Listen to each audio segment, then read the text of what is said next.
থাকবেন। আমি রতন চাকমা এবং আমার ফ্রেন্ডের সাথে ঘটে যাওয়া একটি ঘটনা এটি। সে হলো অভি চাকমা, অর্থাৎ অভি চাকমা। আমরা 2009 সালে রাঙামাটি সরকারি কলেজ থেকে এইচএসসি পরীক্ষা দিয়েছিলাম। আর এখন আমরা পড়াশোনার পাশাপাশি একটি প্রাইভেট কোম্পানিতে একসাথে কর্মরত আছি। তাই আমাদের স্টুডিওতে এসে বলার মতো সময় সম্ভব হচ্ছে না। আর ভূত এফএমের কোনো ঘটনা বা শো আমি মিস করি না। রাসেল ভাই, আমি যে ঘটনাটি লিখতে যাচ্ছি তা হলো আমার এক ফ্রেন্ডের সাথে ঘটে যাওয়া একটি ভয়ঙ্কর ঘটনা, যদিও সে কাউকে তার ঘটে যাওয়া ঘটনাগুলো কারোর সাথে শেয়ার করতে চায় না। আমি অনেক অনুরোধ করার পরে সে তার জীবনে ঘটে যাওয়া ঘটনাগুলো আমার সাথে শেয়ার করতে রাজি হয়। আর সেই কথাগুলো মনে পড়লে তার এখনো ভয়ে গা শিউরে ওঠে, আর আমিও শুনে অনেক ভয় পেয়ে যাই। তখন থেকে সে এখনো রাত্রে একা ঘুমোতে পারে না। আমার ফ্রেন্ডের বাড়ি এমন এক জায়গায় যে রাঙামাটি শহর থেকে যা অনেক দূরে একটি নিরবিচ্ছিন্ন এলাকায়, এবং সেখানে কোনো বিদ্যুতেরও ব্যবস্থা নেই। আমি ঘটনায় চলে যাচ্ছি। ঘটনাটি 2007 সালে ঠিক বর্ষাকালের মাঝামাঝি সময়ে। তাদের বাড়ি থেকে 1.5 কিলোমিটার দূরে বিশাল পাহাড় রয়েছে। সেই পাহাড় থেকে একটি ঝর্ণার উৎপত্তি, আর সেই ঝর্ণা থেকে একটি ছড়া বা যেটাকে নদী বলা হয়, সেই ছোট্ট নদী হয়ে বিশাল পাহাড়ের মাঝে দিয়ে বয়ে চলে গেছে। আর পার্বত্য অঞ্চলে যেদিকে যাওয়া যায় সেদিকে শুধু পাহাড় আর পাহাড়। আর সেই ছোট্ট ছড়া বা নদীতে প্রচুর পরিমাণে মাছ এবং কাঁকড়া পাওয়া যেত। সেই ছোট্ট ছড়াটি বা নদীটি এমন ছিল যা দিনের বেলায় পর্যন্ত অন্ধকার থাকতো। সেখানে একার পক্ষে কারো কখনো যাওয়া সম্ভব ছিল না। আমার ফ্রেন্ডটা একদিন রাত 10টার দিকে তার আঙ্কেল সহ তারা সবাই 5 জন মিলে সেখানে মাছ এবং কাঁকড়া ধরতে যায়। 5 জনের 2টি বাঁশের লাকড়ির মশাল জ্বালিয়েছিল, এবং 5 জনের মধ্যে আমার ফ্রেন্ড ছিল একেবারেই মাঝখানে। সামনে একটা মশাল এবং পেছনে একটা তারা ওই ছড়ার অর্থাৎ নদীর শুরু থেকে মাছ এবং কাঁকড়া ধরা শুরু করলো। তারা সবাই যত ভেতরের দিকে এগোচ্ছে ততই মাছ এবং কাঁকড়া বেশি পাচ্ছে আর দেখছে। সামনে এগোতে এগোতে ঠিক ঝর্ণার কাছাকাছি পৌঁছতেই সামনের মশালটি কে যেন একটা লাঠি দিয়ে জোরে নিভিয়ে দিল, আর পেছনের মশাল থেকে একটু ধরারও চেষ্টা করা হলে সেটিও একইভাবে মানে কোন একটা কিছু দিয়ে মারা হয় এবং মশালটি নিভে যায়। তখন শুধুই অন্ধকার। তারপর তারা কোনো মতে ম্যাচের কাঠি দিয়ে মশালটা একটু জ্বালিয়ে তোলে। জ্বলতে শুরু করলে তাদের সামনে যা দেখতে পায় তা দেখার জন্য তারা মোটেও প্রস্তুত ছিল না। তারপর তারা দেখতে পেল তাদের সামনে একটি বিশাল পাহাড় সমান মানুষ দাঁড়িয়ে আছে। তারা তখন সবাই চিৎকার করে উঠল এবং সামনে যা পায় তাই দিয়ে ওই মানুষটির দিকে ছুঁড়ে মারতে লাগলো। তখন তারা একসময় খেয়াল করলো যে তাদের সামনে আসলে কিছু নেই। তারা সবাই ভাবল যে আসলে কি দেখলাম। তখন তারা সেখানে দেরি না করে সেখান থেকে চলে এসে সবাই একেবারেই তাদের চাচার বাড়িতে চলে যায়। আর সেখানে গিয়ে আমার ফ্রেন্ডের চাচার দরজায় নক করে খুলতে বলে। যখন তার চাচা দরজা খুলে দিল তখন সাথে সাথেই তার চাচার মেয়েটি অজ্ঞান হয়ে মাটিতে লুটিয়ে পড়ল। মেয়েটির বয়স তখন হবে আনুমানিক 5 থেকে 6 বছর। তখন ঠিক রাত 12টা। আমার ফ্রেন্ডটা একজন লোককে নিয়ে, অর্থাৎ বৈদ্য বা কবিরাজ যাকে বলে, তাকে আনতে গেল, এবং ঠিক আধা ঘন্টার পর মেয়েটির জ্ঞান ফিরল। তা প্রায় 40 মিনিট পর বৈদ্যকে নিয়ে আমার ফ্রেন্ড ফিরে আসে এবং এসে দেখে যে মেয়েটির চোখ প্রচন্ড লাল গতিবেগে প্রচন্ড লাল, এবং সে সবার দিকে তাকিয়ে আছে। আমার ফ্রেন্ডের চাচা মেয়েটিকে কোলে নেয়ার জন্য একটু সামনে যায়। সামনে যেতে না যেতেই তখন সামনে যা পায় সে কোনো কিছু সবার যা কিছু পায় সবার দিকে মেয়েটি সেটা ছুঁড়ে মারতে থাকে। তারপর তার মা একটু সামনে গিয়ে মেয়েটিকে ধরে, এবং তার একার পক্ষে একটি 5-6 বছরের মেয়েকে ধরে রাখা সম্ভব হচ্ছিল না। তখন বৈদ্যটি মন্ত্রপাঠ শুরু করে দেয় এবং কিছুক্ষণ পরে ঘুমিয়ে পড়ে মেয়েটিকে তো ঘুমিয়ে পড়ে, এবং তারপর বৈদ্যমশাই বলে যে মেয়েটির ভেতরে কিছু একটা ঢুকেছে, এবং এখন তিনি মন্ত্রপাঠ করে সেই ভূতটি, অর্থাৎ যা কিছু ঢুকেছে, যে জিনিসটি সেটাকে তিনি তাড়িয়ে দিলেন। তারপর আমার ফ্রেন্ডরা রাত্রে সবাই যার যার বাড়িতে চলে যায়। তারপরে দিন ভালোই কাটছিল এবং তার প্রায় 15 থেকে 20 দিন পরে আমার ফ্রেন্ড তাদের পাশের বাড়ির একটি ছেলেকে নিয়ে একদিন সন্ধ্যাবেলায় দুজনে মিলে ঠিক ওই ঝর্ণার পাশে এক ধরনের টক জাতীয় ফলের গাছ ছিল, সেখানে তারা ওই ফল আনতে যাচ্ছিল। যেতে যেতে তারা দেখে যে ঝর্ণা বা ছড়ার পানি নালার পাশে একটা সাপ। সাপটি এমন ছিল যে তারা ওই ধরনের সাপ আগে কখনো দেখেনি। সাপটি লম্বা ছিল ঠিক 1 হাত সমান আর গায়ে ছিল ছিদ্র। সাপটি তাদেরকে ছোবল মারতে আসে এবং তারা দা আর লাঠি দিয়ে সাপটিকে মেরে ফেলে। একটি পাথরের উপরে সেই সাপটিকে রেখে যায়। তারপর তারা সামনে যেতে থাকে এবং সামনে যেতে যেতে ভেতর থেকে কার যেন কান্নার আওয়াজ আসতে থাকে। তারপর তারা সেটি তেমন কিছু মনে না করে সামনে এগুতে থাকে এবং তারপর একসময় গাছের নিচে গিয়ে পৌঁছায়। তারা গাছ থেকে ফল ছিঁড়ছে আর ব্যাগে ঢুকাচ্ছে এবং যতই সন্ধ্যা বাড়ছে ততই কান্নার আওয়াজটি তাদের সামনে আসছে, কাছাকাছি আসছে। আর এমন এক সময়ে দেখা গেল কান্নার আওয়াজটি একেবারেই তাদের সামনে, কিন্তু তারা কিছুই দেখতে পাচ্ছে না, শুধু কান্নার আওয়াজ। তারপর যা ঘটলো তারা কল্পনাও করতে পারেনি। তাদের চারিদিকে বাঁশ গাছ শুধুই ঝাঁকুনি খাওয়া শুরু করলো। তখন আমার ফ্রেন্ডটা প্রথমে তেমন একটা সিরিয়াসলি সেই ঘটনার ব্যাপারটা নেয়নি এবং তারপর সে চুপ করেছিল, যদি তার সাথে আসা ছেলেটি যদিও বেশ ভয় পেয়ে যায়। আর যখন দেখছে যে ঝাঁকুনি একেবারেই বেশি হয়ে যাচ্ছে, তখন সে ভাবল ঘটনাটি আসলে স্বাভাবিক কোনো ঘটনা নয়। যখন দেখছে যে ঝাঁকুনি বেশি বাড়ছে, তখন সে এটিকে বলল, চলো আমরা চলে যাই। তারপরে তারা একটু সামনে পা বাড়াতেই যা দেখলো তা দেখে তারা আসলেই আরো বেশি ঘাবড়ে গেল। তখন তাদের সামনে দিয়ে একজন লম্বা মহিলা, সাদা শাড়ি পরা, চোখ যেন বিশাল বড় আর লাল টকটকে চুল, প্রায় মাটিতে পড়েছিল সেই চুল, তাদের সামনে দিয়ে চলে গেল। তারা শুধু দাঁড়িয়ে চেয়ে দেখলো। তো যাই হোক, তারপরও তারা সেই পথ দিয়ে বাড়ির উদ্দেশ্যে হাঁটা শুরু করলো। যেহেতু একটাই রাস্তা, আস্তে আস্তে দেখে যে যেখানে তারা সাপটি মেরে পাথরের উপরে রেখে গিয়েছিল সেখানে সাপটি নেই এবং কোনো রক্তও সেখানে পড়ে নেই। তারপর তারা বাড়িতে চলে আসে। আমার ফ্রেন্ডের সাথে ঘটে যাওয়া এরকম আরো অনেক ঘটনা রয়েছে, যে ঘটনাগুলো ঘটেছে এবং তা আজ সব লিখে পাঠানো সম্ভব হচ্ছে না। আমি সময় হলে তা আবার লিখে পাঠাবো। এই ছিল রতন চাকমার ইমেল। রতন চাকমাকে আমি অনুরোধ করবো যে আপনার ঘটনাটি বেশ ভালো এবং আপনি যখন পরবর্তীতে ঘটনা লিখবেন তখন লেখার পরে আপনি নিজে কয়েকবার একটু পড়ে ফেলবেন, কারণ তাহলে সেন্টেন্স গুলো একটু ঠিক হবে। বাট এই ঘটনাটা অনেক বেশি ভালো। আমি চাই যে আপনি আরো বেশ কিছু ঘটনা পাঠান। আমাদের কাছে বেশ কিছু SMS চলে এসছে এবং আমরা দেখতে পাচ্ছি নিক্সন মধু আমাদেরকে SMS করেছেন সিনথিয়া শাহরিন, এবং আমাদেরকে SMS করছেন সিদ্দিক জুরাইন থেকে, এবং আমাদেরকে SMS করেছেন রাব্বানি, তিনিও জুরাইন থেকে SMS করেছেন। আমাদেরকে SMS করেছেন সুস্মিতা বণিক, SMS করেছেন সেলিম গাজীপুর থেকে। কিন্নরি আমাদের SMS করেছেন আমাদের আব্দুর রহিম মানিকগঞ্জ থেকে। মিল্টন নরসিংদী দাসপাড়া থেকে আমাদের SMS করেছেন। সবাইকে অগ্রিম নতুন বছরের শুভেচ্ছা জানিয়েছেন। এছাড়া আমাদের SMS করেছেন MD সমীর বাগেরহাট থেকে, এবং আমাদেরকে SMS করেছেন দেখতে পাচ্ছি আচ্ছা, নাম লেখেননি, সুতরাং আমি SMS টি পড়তে পারলাম না। আমাদেরকে পরের জন্য নাম লেখেননি, আগে জায়গার নাম লিখেছেন, আমি পড়তে পারলাম না। শিপন খান আমাদের SMS করেছেন রাজশাহী বাঘা থেকে। ফাইজা আমাদের SMS করেছেন সিলেট থেকে, এবং আমাদেরকে SMS করেছেন সাথী খুলনা থেকে। নুরুল ইসলাম আমাদের SMS করেছেন জামালপুর থেকে। রাহাত আমাদের SMS করেছেন ভালুকা থেকে। মফিদুল ইসলাম রবিন ময়মনসিংহ থেকে। শিহাব হবিগঞ্জ থেকে আমাদেরকে এছাড়াও SMS করেছেন দেখতে পাচ্ছি রত্না কাদেরগঞ্জ থেকে। আমাদেরকে মোস্তাক বেলি রোড থেকে SMS করেছেন রনি চিটাগং থেকে। শাহিন জাহিদ জয়ন আচ্ছা, এটার নামটা পড়তে পারলাম না।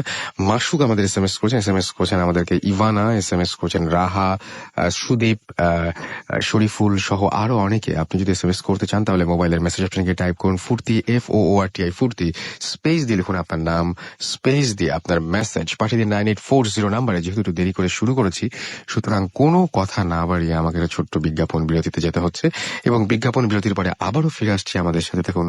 Stay tune to radio Foorti and don't stop the ফুর্তি। ফুর্তি।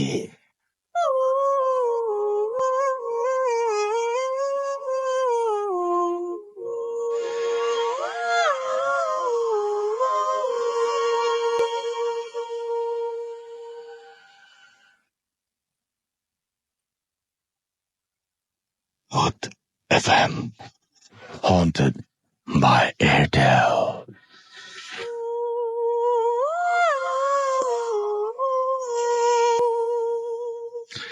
শুনছেন সবসময় রেডিও ফুর্তি ঘড়িতে সময় রাত 12:22। আমি রাসেল আছির সাথে এবং আমার সাথে রয়েছে মাসুম এবং আজকের অতিথিরা এবং বছরের শেষ ভূত এফএমে 2013-র শেষ ভূত এফএমে আপনাদের সবাইকে আরো একবার স্বাগত জানাচ্ছি। আশা করছি এখন পর্যন্ত যতদূর পর্যন্ত আমরা আসলাম আপনাদের কাছে ভালোই লেগেছে।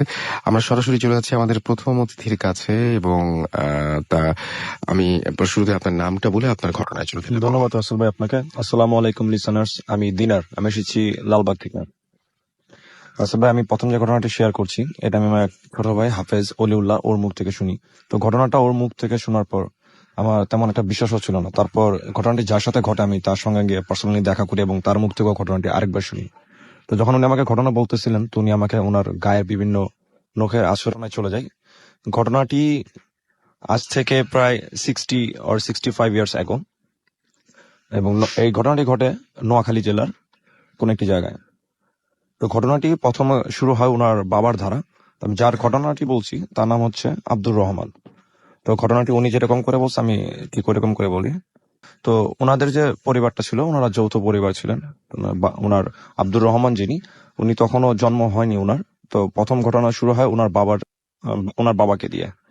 তো ওনার বাবা পেশা ছিল উনি বিভিন্ন জায়গায় ঘুরে বিভিন্ন জিনিসপত্র বিক্রি করতেন। তো দ্যাটস ওয়াই উনি বেশিরভাগ সময় বাসায় থাকতেন না। তো ওনাদের বাসাটা বিশাল বড় ছিল এবং বাসায় একটা বিশাল বড় একটা তেঁতুল গাছ ছিল। তো ঘটনাগুলো সম্পূর্ণ ওই গাছটাকে কেন্দ্রিক। তো ওই গাছটাকে নিয়ে ওই গ্রামের এবং ওই বাসায় অনেকে অনেক অদ্ভুত জিনিস দেখেছে। যেমন তার মধ্যে কিছু ঘটনা হয়েছে যে অনেক সময় অনেকে দেখতো যে ওই গাছটার নিচে একজন লোক এসে বসে আছে। তো কারোর সাথে কোনো কথা বলতেছে না, আবার হঠাৎ করে সেখান থেকে উঠে চলে যাচ্ছে। আবার দেখা যাচ্ছে যে পরবর্তী দিন সে আবার একই সময় আসছে বা কখনো একটু পরে আসছে, ওই গাছটার সামনে এসে বসে থাকতো। তো এরকম অনেক অদ্ভুত জিনিস দেখার পর ওনার আব্দুর রহমান যিনি, ওনার দাদা দাদি ওনারা ডিসিশন নেয় যে গাছটা কেটে ফেলবে। আর তখন আব্দুর রহমান যিনি, ওনার বাবা বাসায় ছিলেন, তখন ওনাকে বলা হয় গাছটা কাটার জন্য। তখন আব্দুর রহমান যিনি, ওনার বাবা আর ওনার চাচা দুজনে মিলে গাছটা কাটার জন্য রাজি হয়। তো এবং ওনারা যথারীতি গাছ কাটা শুরু করেন। তো গাছটা কাটার একটা পর্যায়ে ওনারা দুইজন লক্ষ্য করলেন যে গাছের ভিতর থেকে মানে লালচে এক ধরনের মানে লিকুইডের মতো বেরোচ্ছে। তো এটা দেখার পর বাসা সবাই এসে এটা দেখে। তো দেখার পর তারপরও ওনারা গাছটা গাছ কাটতেই থাকেন।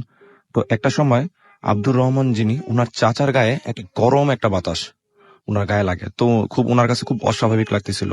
তো দেন উনি তখন আর গাছ না কেটে উনি বাসায় চলে যান। কিন্তু আব্দুর রহমানের বাবা যিনি, উনি গাছ কাটতেই থাকেন এবং উনি গাছ কাটা শেষ করে বাসায় চলে আসেন।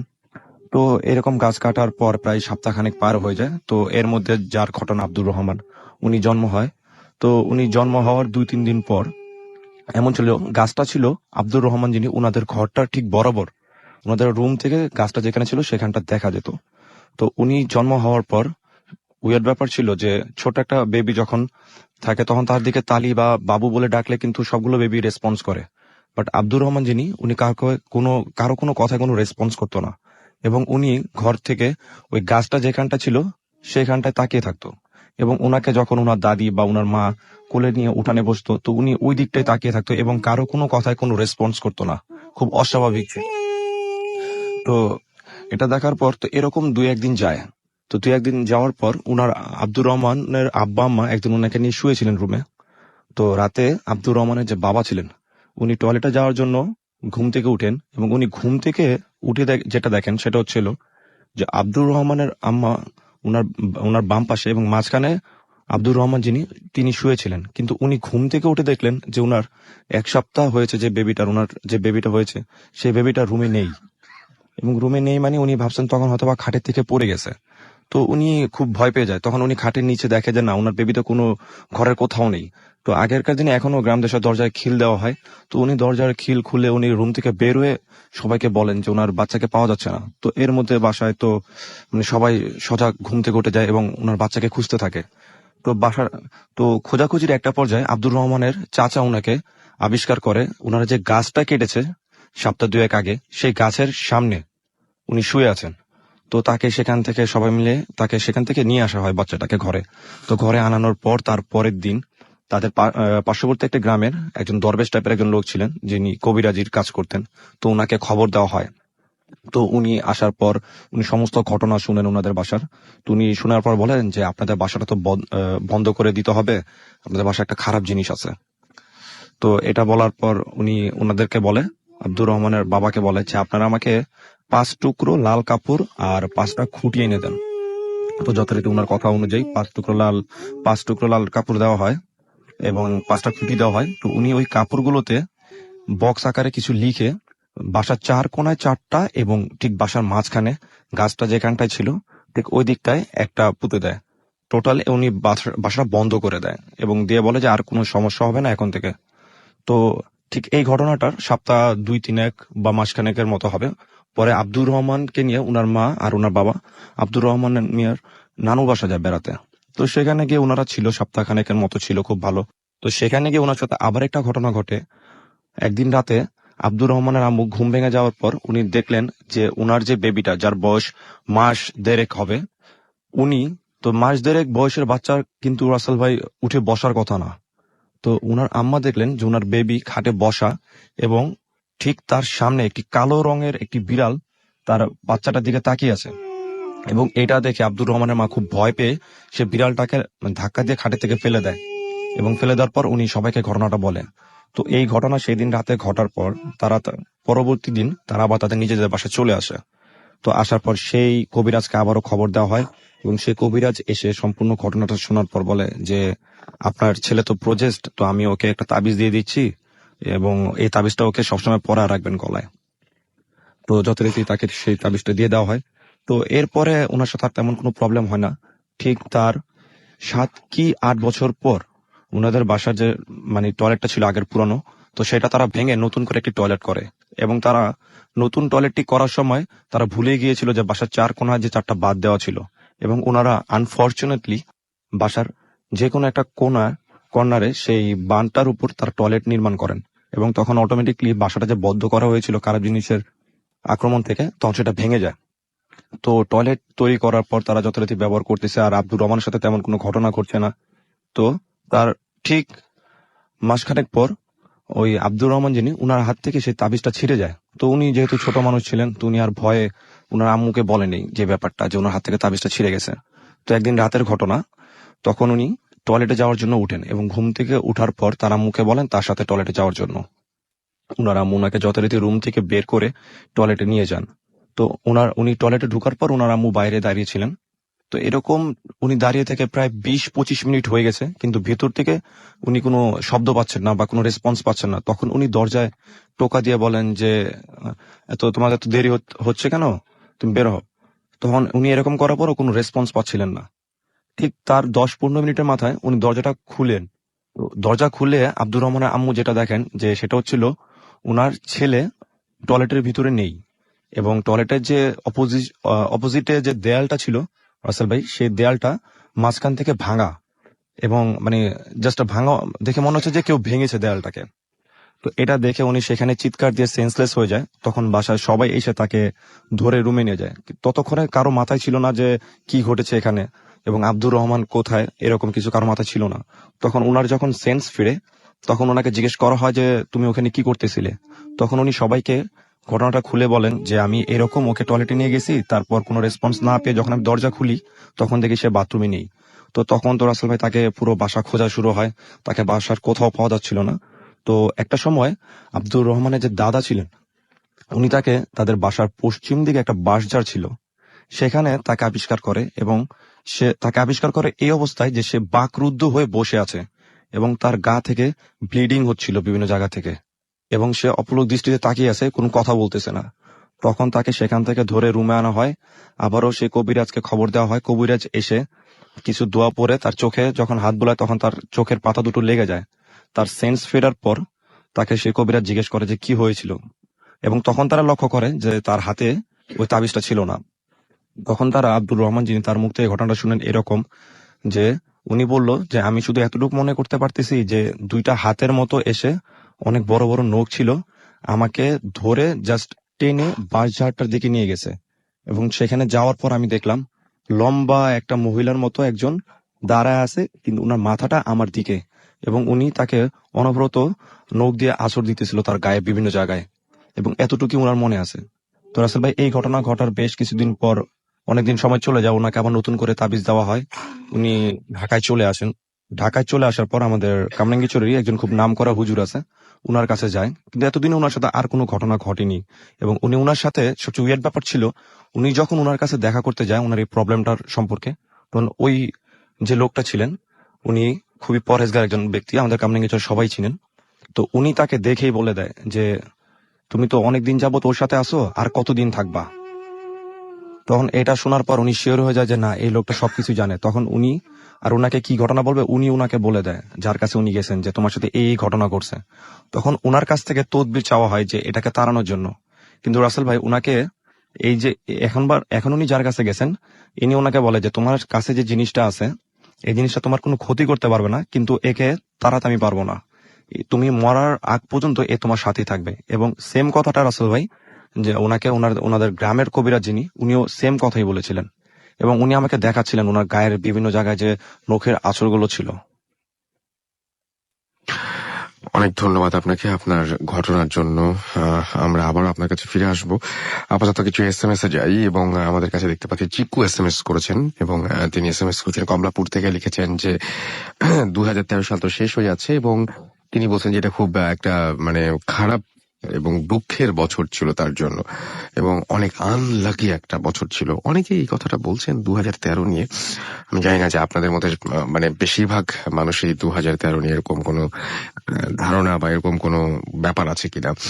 রূপম SK বাগেরহাট থেকে আমাদের SMS করেছেন, এবং তিনি বলেছেন যে মেলটা ভালো লাগলো, আশা করি পরে ঘটনাগুলো ভালো লাগবে। আমি জানি না আপনাদের কেমন লাগছে, অবশ্যই আমাদের জানাবেন SMS এর মাধ্যমে। সাব্বির তারপরে তিনি লিখেছেন রাজাবাড়ি থেকে, তুরাগ, ঢাকা। তিনি একা ভূত FM শুনছেন, এবং তার মাথার কাছে বাথরুম, তাই ভয় বেশি করছে। সুপ্তি আমাদের SMS করে জানিয়েছেন happy new year in advance. Jamalpur থেকে SMS টি পাঠিয়েছেন। অহিদা আমাদের SMS করেছেন, এবং অহিদা আমাদের SMS করে লিখেছেন ঢাকা থেকে যে রাসেল ভাই লাভ ভূত FM লাইভ। লিখেছেন যে আমি, আমার আব্বু, আম্মু আর ছোট ভাই মিলে ভূত FM শুনছি। আজকের ভূত FM অনেক জোশ হচ্ছে। এছাড়াও দেখতে পাচ্ছি আলম আমাদের SMS করেছেন শ্যামগঞ্জ থেকে। আমাদের SMS করেছেন ইশিতা, ইরিনা, ইভানা বরিশাল থেকে। সেকেন্ড ঘটনার তার কাছে ভয়ের লেগেছে আমাদেরকে। এছাড়াও দেখছি তানহা SMS করেছেন আমাদেরকে আহাদুল জিগাতলা থেকে। এছাড়াও রিমু টঙ্গী থেকে আমাদের SMS করেছেন, এবং তিনি বলছেন the story was Assam, happy new year. আমাদের তাসবির SMS করেছেন ময়মনসিং থেকে, নতুন বছর ভালো থাকো জানিয়েছেন সবাইকে।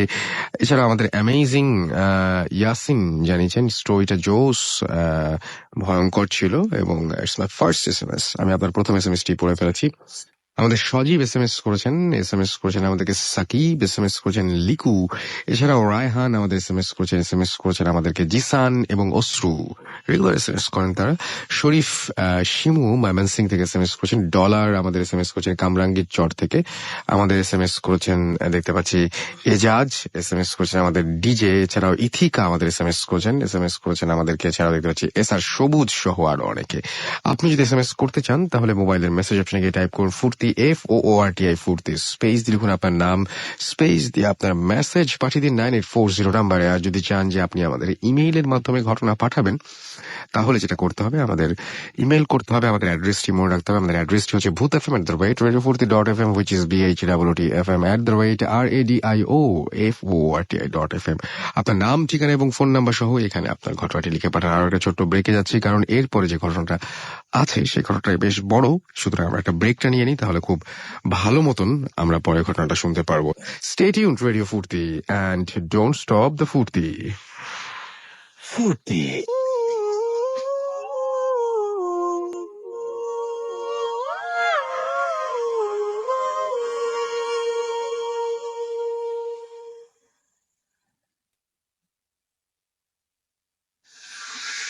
Foot FM, haunted by Airtel.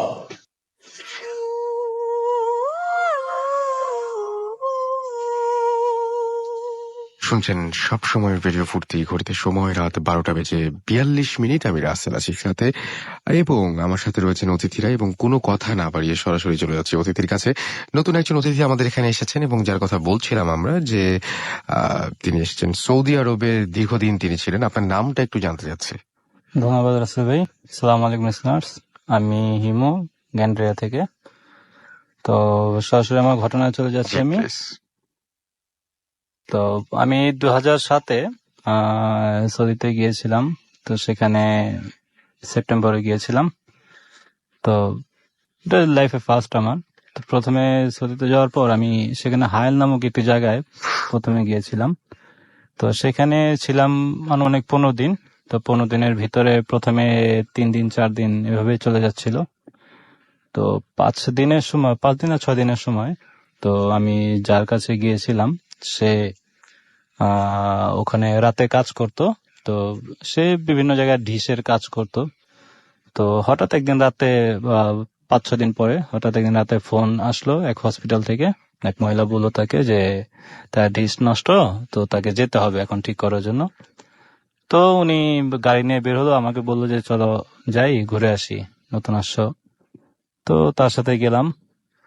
তো কথা বলতে বলতে বলতে বলতে তো মরুভূমির একটা রোডে, আমি হাইলের শহর থেকে 80 কিলোমিটার ভিতরে। তো সেখানে তো মরুভূমি এলাকা, তো সেখানে পাহাড় বেশিরভাগ থাকে, বড় বড় পাহাড় পাথরের। তো রাস্তা থেকে আমি যখন ঘুরে আসতে হয়, এই জন্য রাস্তা থেকে না যেয়ে মরুভূমির মাঝখান থেকে গাড়ি চালানো শুরু করলো, তো যাতে তাড়াতাড়ি যাওয়া যায়। তো হঠাৎ 10 মিনিটের মতো, আর 10 মিনিটের মতো গাড়ি চলার পর আমি কিছু শব্দ শুনতে পেলাম। সেগুলো যে গান বাজনার শব্দ, যে যাত্রা টাত্রা হয়।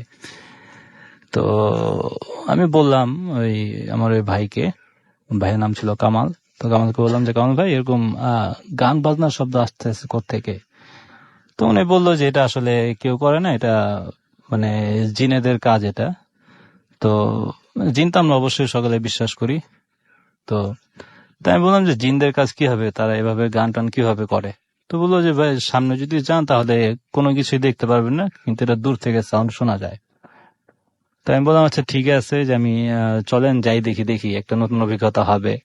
তো এই কথা বলার পর উনি বলে আচ্ছা ঠিক আছে আপনাকে দেখাই। তো কতক্ষণ যাওয়ার পর দেখলাম যে যত সামনে যাচ্ছি, মানে একটা পাহাড় ছিল অনেক বড়, বিশাল পাহাড়, কালো পাহাড়, ওটা অন্ধকার জায়গা। তো যখন যত সামনে যাচ্ছি ততই দেখিচ্ছি যে শুনছি যে ওই আওয়াজগুলো আর কি, ওই গান বাজনার যে আওয়াজগুলো, এইগুলো আস্তে আস্তে আস্তে আস্তে কমে যাচ্ছে। তো হঠাৎ সে কতক্ষণ পর সামনে যে পাহাড়ের কাছাকাছি যাওয়ার পর সে স্টার্ট বন্ধ করে দিল।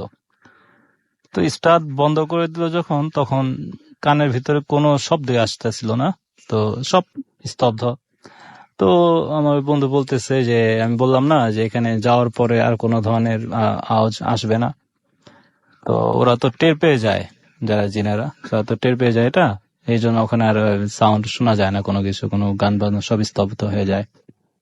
তো পরে আবার বললাম যে আচ্ছা ঠিক আছে চলেন। তো গাড়ি আবার স্টার্ট দিল, তখন আবার তাদের ওই ডুগি টবলার যে আওয়াজগুলো, এগুলো আবার আসতেছিল। তো আবার সেই স্টার্ট বন্ধ করলো কতক্ষণ পর, তো আবার সে আওয়াজ আর শুনতে পেলাম না। তো উনি বললো যে আসলে এই মিডল ইস্টের এই জায়গাতে, এটা আরব কান্ট্রি, তো এখানে মানে জিনদের উৎপাতটা একটু বেশি হয় এখানে। তো যাই হোক, সেখানে আমি আরো 10 দিনের মতো ছিলাম। তো সেখান থেকে আমি 1400 কিলোমিটার দূরে অন্য একটা ডিস্ট্রিক্টে চলে যাই, সিটিতে। তো সেখানে যাওয়ার পর সেখানে সাইবার ক্যাফে আমি জব নেই প্রথমে। তো সাইবার ক্যাফে ফার্স্টে জব নেওয়ার পর সেখানে মাসখানেক চলে গেছে। তো মাসখানেক পর আমার আবার ডিউটি ছিল সেখানে, যে রাত 12টা থেকে দুপুর 12টা পর্যন্ত, তারপরের দিন। তো মাঝখানে শুধু ওই নামাজের জন্য, ফজর নামাজের জন্য আধা ঘন্টা শুধু অফ থাকতো।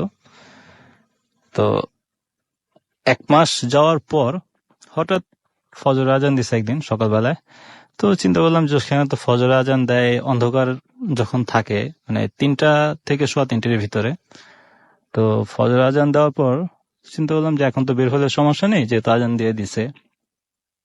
তো আমি সাইবার ক্যাফ থেকে বের হয়ে গেট লাগিয়ে আমি বের হয়েছি। তো বের হওয়ার পর আমার সাইবার ক্যাফের সামনে ছিল একটা রোড। তো রোডের পরে ছিল একটা বাগান, অনেক লম্বা বাগান, গাছগাছালি দিয়ে ভরা। তো সেখানে কখনোই আগে আমি এর আগে কখনো ঢুকিনি ওই বাগানে। তো ওই দিনই প্রথম ঢুকলাম বাগানে। তো বাগানে ঢুকার পর 2-3 মিনিট হাঁটার পর দেখলাম যে একটি হাউস আর কি, গোল, অনেক বড় হাউস। তো হাউসের এখানে যাওয়ার পর দেখলাম যে অনেক মানে একেবারে নিরিবিলি, কোনো সাউন্ড নেই, কোনো কিছুর আওয়াজ ওখানে শোনা যাচ্ছে না, একেবারে নিস্তব্ধ। তো সেখানে যাওয়ার পর কেন যেন আমার মনে হলো যে হাউসের চতুর্দিকে মনে হয় কোনো জিন টিনেরা বা এরা হয়তো গোসল টোসল করে এখানে বা করতেছে, হয়তো এরকম লাগলো আমার কাছে। তো সেখানে আর বেশিক্ষণ আমি থাকতে পারলাম না, আমার মনে কেমন যেন মানে বললো যে এখানে থাকাটা ঠিক হবে না, যেহেতু রাত্র এখনো অন্ধকার। তো সেখান থেকে আমি বের হয়ে আবার দোকানের সামনে এসে বললাম। তো সেদিন প্রথম আমি ডিউটি করার পর, দুপুরে ডিউটি করার পর তো চলে যাই। তো চলে যাওয়ার পর আমি আমার রুমে আসরের পরে ঘুমাতাম। তো আসরের পরে ঘুমানোর পর সেখানে মাগরিবের সময়, মাগরিব আজানের একটু পর হবে। তো আমি ঘুমিয়ে আছি সেদিনই প্রথম। তো আমাকে পিছন থেকে ডাক দিল, হাত দিয়ে, মানে ডান কাঁধে শুয়েছিলাম। তো সেখানে আমাকে বাম দিক দিয়ে ডাক দিতেছে, হাতটা ধরে টান দিয়ে, যে হিমু তুমি ওঠো, ওঠো হিমু ওঠো। তো আমি প্রথমে ঘুমের সময় তো অত কিছু বুঝিনি যে আসলে কে ডাক দিতেছে, হয়তো কেউ হবে। তো দ্বিতীয়বার আবার শুনলাম আওয়াজটা, যে কতক্ষণ পর আবার সে একইভাবে ডাকা, হিমু ওঠো, হিমু ওঠো। তো আমি মনে করছিলাম যে আমার সাথে একটা ইন্ডিয়ান ছিল, ইউপির এক লোক, ভদ্রলোক, ইন্ডিয়ার। তো সে আমার সাথে জব করতো সেখানে। তো আমি মনে করছিলাম যে সে হয়তো আমাকে ডাক দিতেছে। তো আমি কতক্ষণ পর আমি তখন আর ডাকার পরে আমি আর কোনো কিছু বলিনি তখন। তো কতক্ষণ পর আমি একটু কাত হয়ে, মানে বাম দিকে কাত হয়ে একটু চোখ খুলে একটু দেখি যে ওই মুরব্বিটাই মানে 10-15 হাত দূরে হাসতে হাসতে সে আসতেছে আমার এখানে। তো আমি এটা দেখে ওই দিন আর তেমন কিছু মনে করলাম না, যে আবার ঘুমিয়ে গেছি ডান সাইড হয়ে। তো সেদিন ডিউটি যখন যাব, তো রাত 11টার দিকে উঠছি। উঠার পর ফ্রেশ ট্রেশ হয়ে সাইবার ক্যাফের ভিতরে ঢুকলাম। তো ঢুকার পর আমি জিজ্ঞাসা করলাম ওই আঙ্কেলকে, যে আঙ্কেল আপনি আমাকে মাগরিবের সময় কেন ডেকেছিলেন? তো আঙ্কেল বললো, হিমু আমি তো তোমাকে ডাকিনি। তো আমি বললাম যে না, আপনি তো ডাকছেন, আমি আপনাকে দেখছি, আপনি হাসতে হাসতে আসতেছিলেন। তো উনি বললো যে না, আমি তোমাকে ডাকিনি, আমার ডিউটি থেকে রেখে আমি কেন রুমে যাব আমি। হ্যাঁ, তো আমি সেদিন আর তার সাথে তর্ক করলাম না।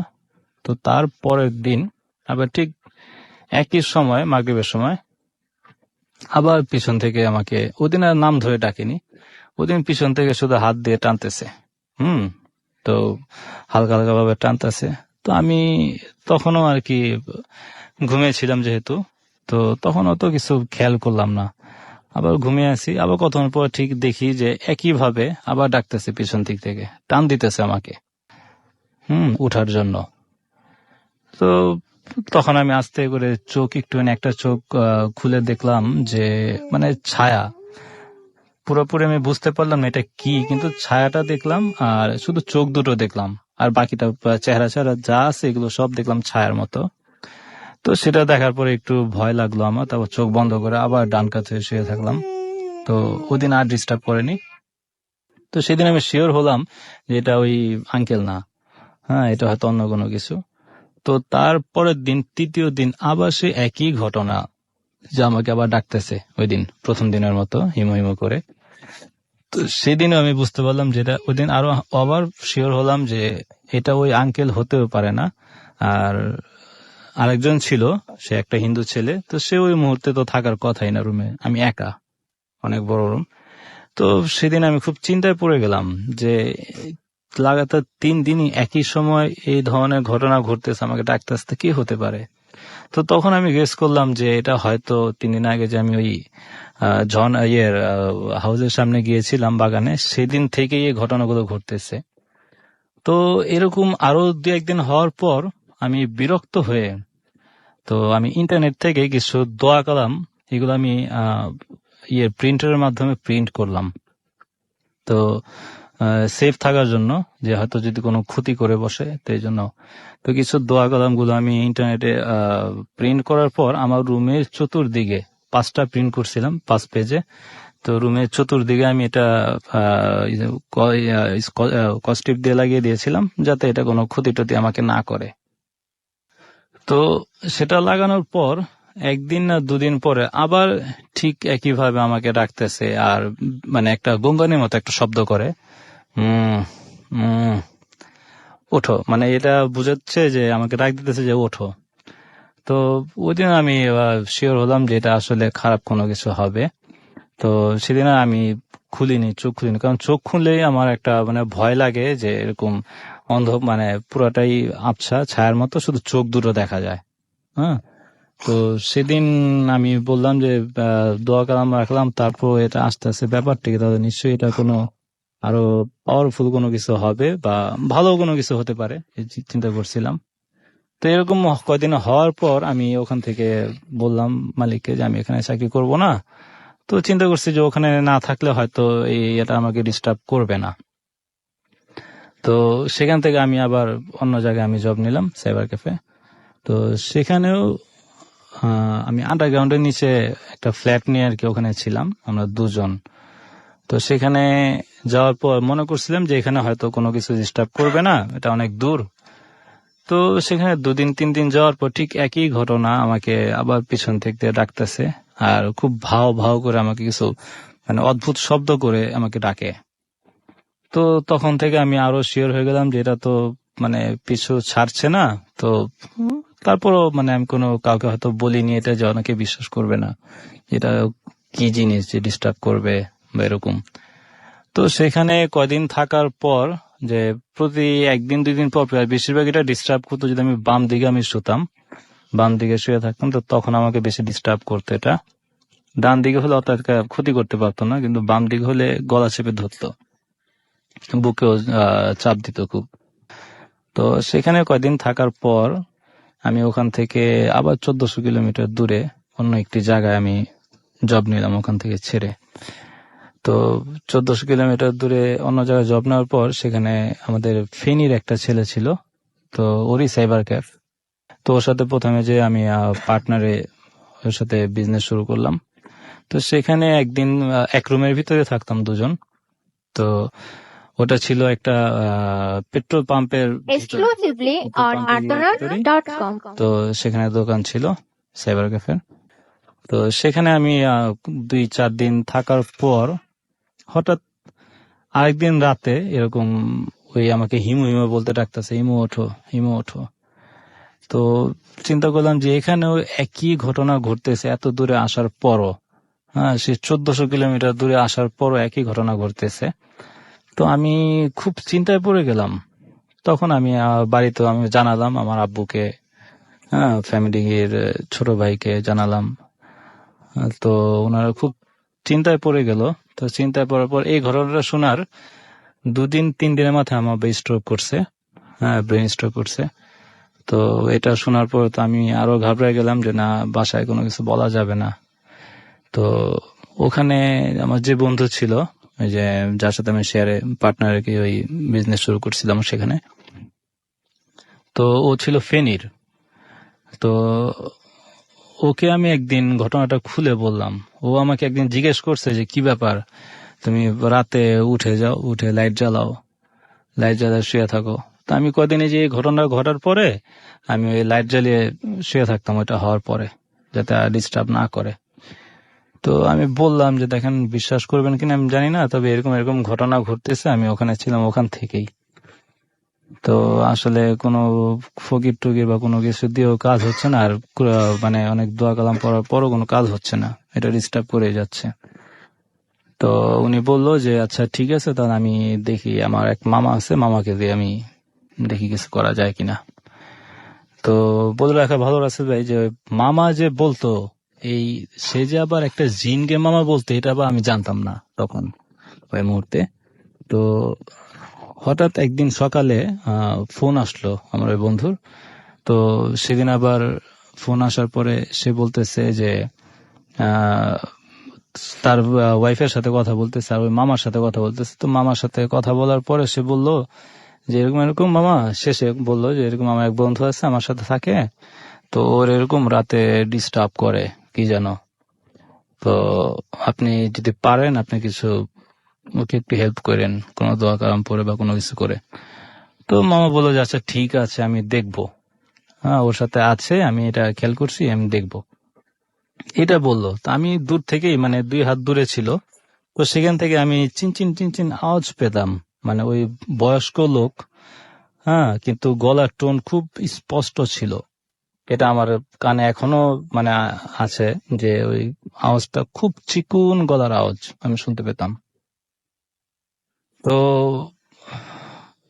বলে রাখা ভালো যে ওই মামাটাই ছিল একটা জিন। আর সেই জিনটা মানে ওই বন্ধুর যে শাশুড়ি ছিল, শাশুড়ির বান্ধবী ছিল। তো সে অনেক মানে ফেনীতে অনেক মানে একেবারে অজপাড়া গায়ের ভিতরে, হ্যাঁ বন জঙ্গল, ওখানে ওখানে মানুষ খুব কম যায়। তো সেখানে একটা ঘরে থাকতো, মহিলা ছিল, খুব পর্দাশীল, কারোর সাথে পরপুরুষের সাথে দেখাও করতো না। তো কোনো অসুবিধা হলে বা ওই ওই আমার বন্ধুর ফ্যামিলির যদি ওই বাচ্চা ছিল, ছেলে ছিল, মেয়ে ছিল বা স্ত্রী, কারো যদি কোনো সমস্যা হতো, তাহলে তারা সেই ইয়ের কাছে, মহিলার কাছে যেত, বয়স্ক মহিলা। তো সে তখন তাকে 101 টাকা দিয়ে ওই জিনকে নামাতে হতো, তার উপরে মহিলার উপরে ভর করতো। তো মহিলাটা একটা ঘরের ভিতরে দরজা বন্ধ করে ভিতরে থাকতো। তো যখন ওই 101 টাকা দেওয়া হতো তাকে একটা ফ্রিজের উপরে করে, তো তখন এটা দেওয়ার পর ওই মহিলা ঘরের ভিতরে যে গেট লাগিয়ে দিত। তো অনেকক্ষণ মানে 2-3 মিনিট পর এরকম পুরা একটা ঘর ঝাঁকুনি দিয়ে তো ওই জিনটা ওই মহিলার উপরে সওয়ার হতো। তো তখন ওই যা সমস্যা ছিল, তো এই সমস্যাটা তাদেরকে বলতো এরকম ঘর থেকে। আর যখন ফোনে কথা বলতো, তখন ওই দরজার নিচ দিয়ে ওই মহিলার হাতটাই আসতো।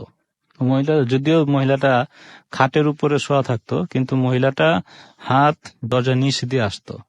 তো ওই মোবাইলটা তখন তার হাতে দেওয়া হতো। এটা আমাকে বলছে বন্ধু, যে এরকম হাতে দেওয়া হওয়ার পর তারপর সে তার সাথে কথা বলে।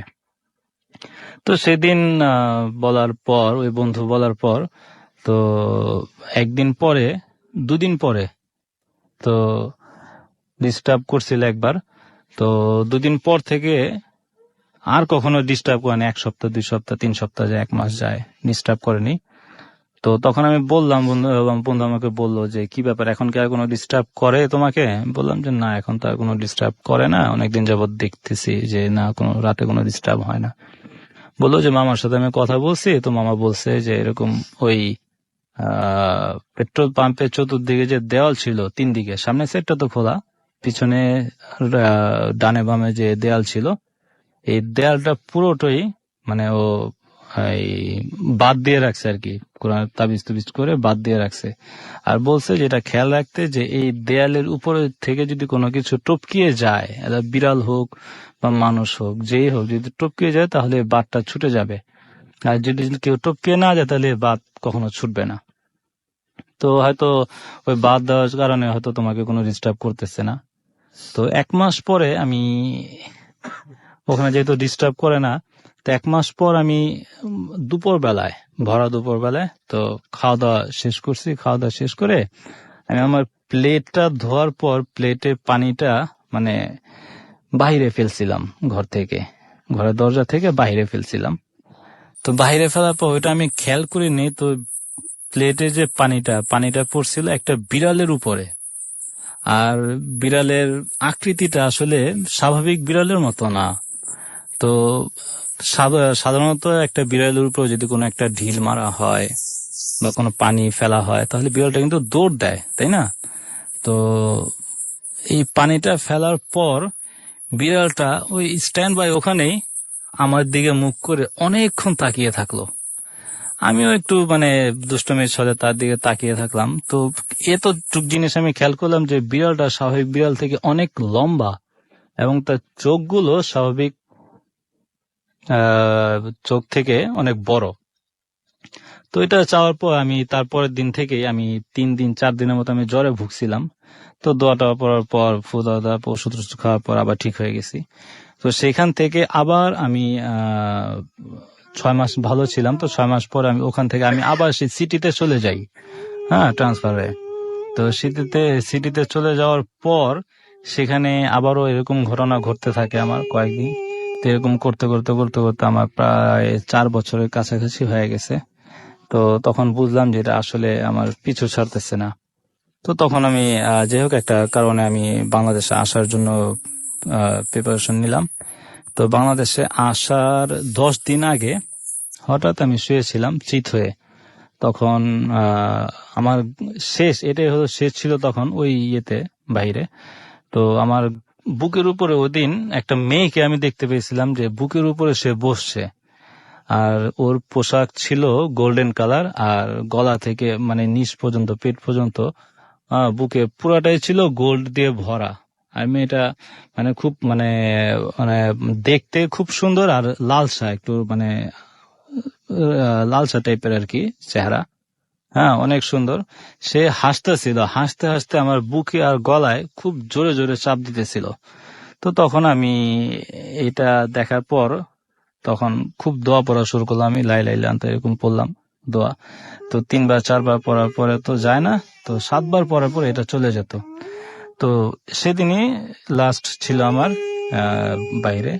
তো এটা হওয়ার পরে আমি বাংলাদেশে এসে পড়ছি। তো দীর্ঘ 2 বছরের ভিতরে আর কোনো ডিস্টার্ব করেনি, যেহেতু এক দেশ থেকে আরেক দেশ। তো বাংলাদেশের লাস্ট আমাকে 1 বছর আগে রাতে হঠাৎ শুয়েছিলাম, আমি আর আমার ছোট ভাই অভি দুজন শুয়েছিলাম। তো ওই 1 বছর আগে আজকে থেকে শেষে হঠাৎ একদিন রাত 3টার দিকে মানে খুব বাতাস ছাড়ছে, খুবই জোরে বাতাস ছাড়ছে। তো আমি মানে এত বাতাস ছাড়ছিল যে খুব মানে আমার কাছে খুব ঠান্ডা লাগতেছিল, যে শীতের দিন। আর এরকম একটা অনুভূতি আসছিল যে আমি মনে হয় কোনো মরুভূমির কোনো মাঝখানে আমি শুয়ে আছি, এরকম ওখানে বাতাস ছাড়ছে। তো চোখ বন্ধ থেকে চোখ খুলে দেখি যে আসলে বাইরে আবার মানে আস্তে আস্তে দোয়া পড়ে যখন উঠছি, ওঠার পরে দেখি যে বাইরে কোনো কিছু নাই, কোনো বাতাস টাতাস নাই। তো আবার শুয়েছি, আবার 10-15 মিনিট পরে আবার এই একই অবস্থা, যে বাতাসের মতো মানে আমার পুরা ঠান্ডা লাগতেছে এরকম। তো তখন আবার চিন্তা করলাম যে এটা মনে হয় ওইটাই হবে। তো এই জন্য আমি তখন দোয়া পরে আবার উঠলাম, উঠে লাইট জ্বালিয়ে শুয়ে থাকলাম, বললাম ছোট ভাইকে ইয়েকে। তো এটাই ছিল আমার ঘটনা। এরপর থেকে আমাকে আর আজ পর্যন্ত আর কোনো ডিস্টার্ব করা হয়নি। ধন্যবাদ আসল ভাই। অনেক ধন্যবাদ আপনাকে স্টুডিওতে কষ্ট করে এসে আমাদের সাথে ঘটনা শেয়ার করার জন্য। আশা করছি যে এই মানে এটা আপনাদেরকে উৎসাহ দিবে এবং আপনারাও আমাদের ঘটনা পাঠাবেন দারুণ দারুণ, এবং আপনারাও স্টুডিওতে এসে সরাসরি আমাদের সাথে ঘটনাগুলো শেয়ার করবেন। যাই হোক, আমরা বেশ কিছু SMS পেয়েছি, সেই SMS গুলো পড়ে ফেলতে চাই। আমাদেরকে SMS করেছেন আলামিন কোনাপাড়া থেকে, এবং তিনি লিখেছেন যে রাসেল ভাই, আমি ভালো নাই, 2013 আমার ভালো যায়নি, এবং আজ হলো আজকে দিনের এক্সাম ছিল তার কোনো একটা জায়গায়, এবং সেখানে এক্সাম দিতে গিয়ে তার কোনো একটা ক্ষতি হয়েছে। পুরো SMS টা যদি আসেনি আমার মনে হচ্ছে তাই। অর্পণ মোহাম্মদপুর টাঙ্গাইল থেকে লিখেছেন যে merry Christmas and happy new year. আমি পিয়াল এবং তিনি তার 3 ফ্রেন্ডকে নিয়ে একসঙ্গে ভূত FM শুনছেন। বাপ্পি চট্টগ্রাম থেকে লিখেছেন যে রাসেল ভাই, অনেক টায়ার্ড, তবুও ভূত FM শুনছি। থ্যাঙ্কস আপনাদের সবাইকে, এবং আপনারা না থাকলে আসলে সবকিছুই বন্ধ হয়ে যেত। সাদিয়া লিখেছেন ফ্রম বাংলা বাজার যে আমার ভয় লাগছে না, বলেন কি করি। আপনি নিজেকে প্রচন্ড সাহসী ভাবতে শুরু করতে পারেন। তাসনিম আমাদের খুলনা থেকে লিখেছেন যে 2014 ফার্স্ট ভূত FM 3টা পর্যন্ত করলে কেমন হয় ভাই। অনেক কষ্ট করে সবাই আসলে অনেক দূর থেকে আসছেন, আমি জানি না যেটা রাখা সম্ভব হবে কিনা, তারপরে আমরা অবশ্যই ব্যাপারটা ভেবে দেখবো। অ্যান্ড তাসনিম আমাদের সঙ্গে থাকার জন্য আপনাকে অনেক ধন্যবাদ। সোহাইল আমাদের SMS করেছেন রাজশাহী থেকে, এবং লিখেছেন হ্যালো রাসেল ভাই, হাউ আর ইউ। ভাই সবসময় ভালো থাকে, সবসময় ভালোর দলে, এবং তিনি মিরপুর 1-এর একটি ঘটনা পাঠাতে চান, বাট এটা তার সাথেই হয়েছে, ঘটে যাওয়া একটা ঘটনা, কিন্তু মেল অ্যাড্রেসটা তিনি ভুলে যাচ্ছেন। আমার মনে হয় যে খুব সহজ করে আরো একবার জানিয়ে দেওয়া উচিত, এবং আমি বলছি ভূত FM@radiofurti.fm। আপনি কিন্তু ভূত FM যেটা লিখবেন সেখানে অবশ্যই একসঙ্গে লিখতে হবে, ভূত FM@radiofurti.fm। স্পেলিংটা হচ্ছে BHWTFM@radiofurti.fm। আপনার নাম, ঠিকানা এবং ফোন নাম্বার সহ এই অ্যাড্রেসে আপনার ঘটনাটি পাঠিয়ে দিন, এবং উল্লেখ করুন শুরুতেই যে আপনি ঘটনাটি স্টুডিওতে এসে শেয়ার করতে চান, নাকি আপনি চান যে আপনার ঘটনাটি আমরা পড়ে শোনাই।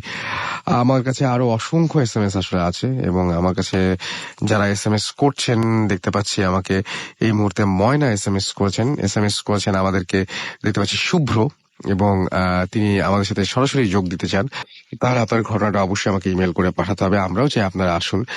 আমাদেরকে এছাড়াও শুভ সাহা লিখেছেন টাঙ্গাইল থেকে SMS করেছেন, আমির শাহিন ভুঁইয়া আমাদের SMS করেছেন, রাজীব আমাদের SMS করেছেন, ঈশ্বরদী থেকে রিয়া আমাদের মিরপুর থেকে SMS করেছেন এবং আমাদেরকে SMS করেছেন রূপা টঙ্গী থেকে। এছাড়াও আমাদের SMS করেছেন দেখতে পাচ্ছি রায়না আমাদের, আচ্ছা তিনিও লিখেছেন 2013 সাল নিয়ে। আমাদেরকে লাভনী আমাদের SMS করেছেন এবং তিনি বলেছেন যে 2012 অসম, বাট 2013 এটা ভেরি মানে বাজে গেছে অনেক, তিনি সেটা উল্লেখ করেছেন আর কি। আমাদেরকে মেহেদি আমাদের SMS করেছেন কুমিল্লা থেকে, SMS করেছেন আমাদের ডলার। এছাড়াও SMS করেছেন রকি আমাদেরকে SMS করেছে দেখতে পাচ্ছি বেলাল চট্টগ্রাম থেকে, নাবিল চিটাগং থেকে, মাসুক টাঙ্গাইল থেকে, রূপম এছাড়াও আরো অনেকে। আপনি যদি SMS করতে চান তাহলে নিয়মটি তো বলে দিলাম, আরো একবার জানিয়ে দিচ্ছি। আপনার মোবাইলের মেসেজ অপশনে গিয়ে টাইপ করুন ফুর্তি FOORTI ফুর্তি, স্পেস দিয়ে লিখুন আপনার নাম, স্পেস দিয়ে আপনার মেসেজ পাঠিয়ে দিন 9840 নাম্বারে। আমরা আরো একবার জানিয়ে দিচ্ছি, আজকে আপনারা শুনছেন সবসময় রেডিও ফুর্তি, বাংলাদেশের সর্ববৃহৎ রেডিও নেটওয়ার্ক, চলছে ভূত FM হন্টেড বাই এয়ারটেল। আজকের বছরের শেষ এই এপিসোডটিতে, অর্থাৎ শেষ ভূত FM এ, 2013 সালের শেষ ভূত FM এ। আপনি যদি মানে আমাদেরকে SMS করতে চান তাহলে SMS করার নিয়মটি বলে দিলাম, এবং আপনি যদি আনফর্চুনেটলি এটা মিস করে ফেলেন তাহলে কি করতে হবে? তাহলে আপনাকে অবশ্যই এয়ারটেল এম রেডিও সাহায্য নিতে হবে। সেক্ষেত্রে আপনার এয়ারটেল নাম্বার থেকে ডায়াল করতে হবে 4040, সিলেক্ট করতে হবে চ্যানেল 22। দেখবেন যে একের পর এক বিভিন্ন এপিসোডের অপশন আপনাকে দেওয়া হচ্ছে, এবং যে এপিসোডটি আপনি মিস করেছেন বা যে এপিসোডটি আপনি পুনরায় শুনতে চান সেটা কিন্তু চাইলে আপনি সেখান থেকে শুনে ফেলতে পারেন। এছাড়া আপনি ভূত FM টিউনটি আপনি আপনার কলার টিউন বা মাই টিউন হিসেবে সেট করে ফেলতে পারেন। সেক্ষেত্রে আপনি যেটা করতে হবে, আপনার মোবাইলের মেসেজ অপশনে গিয়ে টাইপ করতে হবে সিটি, স্পেস দিয়ে লিখতে হবে কোড নাম্বারটি হুইচ ইজ 92125 এবং SMS-টি সেন্ড করতে হবে 3123 নাম্বারে। ব্যাস, এই টিউনটি আপনার হয়ে যাবে। কথা না বাড়িয়ে আমরা আরো একটা বিরতিতে যেতে যাচ্ছি এবং এই ব্রেকের পরে আবারও ফিরে আসবো। আমাদের সঙ্গেই থাকুন, কোথাও যাবেন না। Stay tune to radio Foorti and don't stop the ফুর্তি।